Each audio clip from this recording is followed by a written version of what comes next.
On est en compagnie de Lisette Brochu, finaliste au prix Coup de cœur littéraire Ville de Gatineau pour son premier roman Brûlant secret de Marianne. Bonjour Madame Brochu. Bonjour Madame Lecuyer. Ça va bien? Ah oui, ça va bien, oui. Donc vous êtes pour une première fois en nomination au prix Coup de cœur littéraire. Comment on se sent d'être en nomination pour ce prix-là au Gala des auteurs? Bien évidemment, ça me fait vraiment plaisir, là. Je suis très contente. J'aimerais ça gagner parce que c'est un prix important, c'est le prix des lecteurs. Alors, tu sais, un coup de cœur. Alors, c'est un des plus beaux prix, ça, quand ce sont les lecteurs qui nous donnent du feedback comme ça.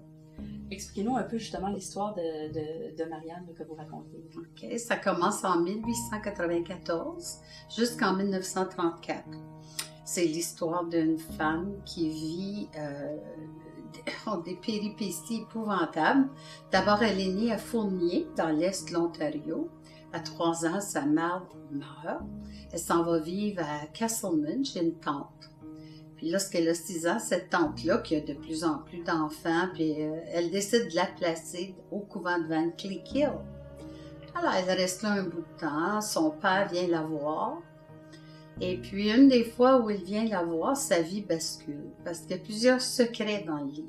Alors, qu'est-ce qui fait que c'est différent? Ben, je pense qu'il n'y avait jamais eu vraiment quelqu'un qui avait raconté la vie d'une pionnière dans les colonisateurs franco-ontariens qui, en plus, souffraient d'une maladie. Il y en a qui disent que ça doit être la bipolarité, d'autres disent elle doit être schizophrène. En tout cas, je laisse ça au lecteur.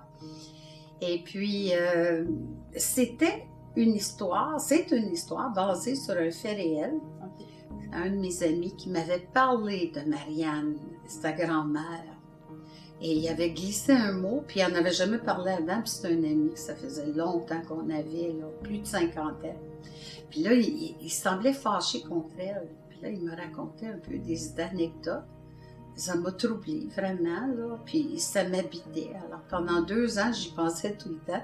Finalement, j'ai dit, est-ce que ça te fait quelque chose que je m'inspire de tes anecdotes pour écrire un roman? Oh, et ça me ferait plaisir, je vais même t'apporter des photos.